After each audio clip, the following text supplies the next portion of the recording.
The University of North Carolina Hussman School of Journalism had a big announcement this week. UNC alum and New York Times reporter Nicole Hannah-Jones is joining the faculty. Don't know Hannah Jones?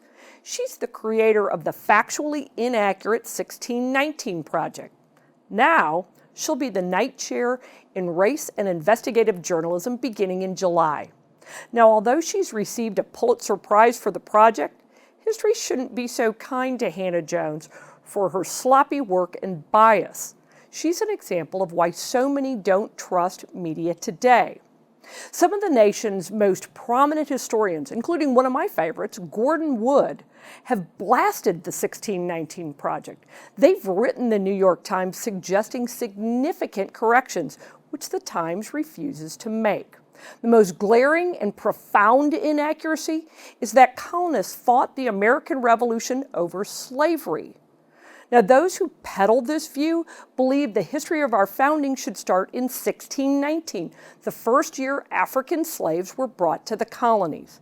Now imagine all these years and no historian has ever unearthed that earth-shattering fact. Well, neither did Hannah Jones. She's just speculating, and her speculation has morphed into a simplistic view of history through the lens of oppression and nothing else. Our rich, complex historical tapestry is reduced to a single thread. Another problem with the 1619 Project is contributor Matthew Desmond's essay on slavery and capitalism. Desmond links slavery to, and I quote, "the brutality of American capitalism," unquote, today.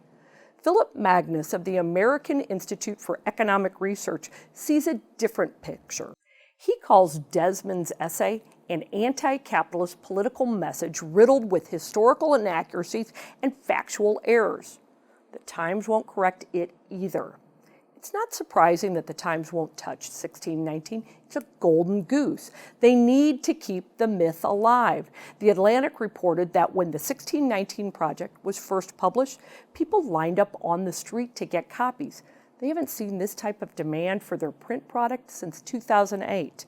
That's when people wanted copies of Barack Obama's historic presidential election edition.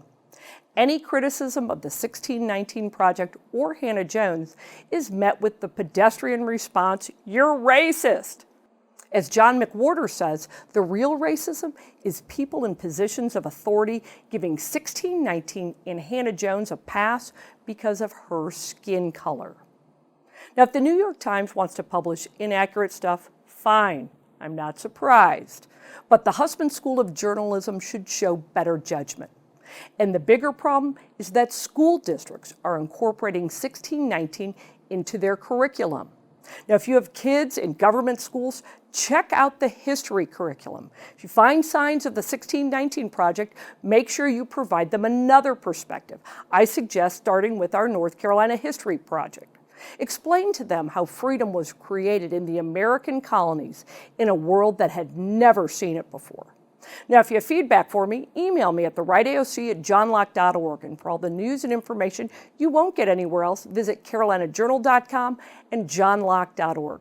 And while you're there, please consider an investment in freedom so we can continue to bring you the information you need to make wise public policy decisions. Stay safe, stay informed, and stay engaged.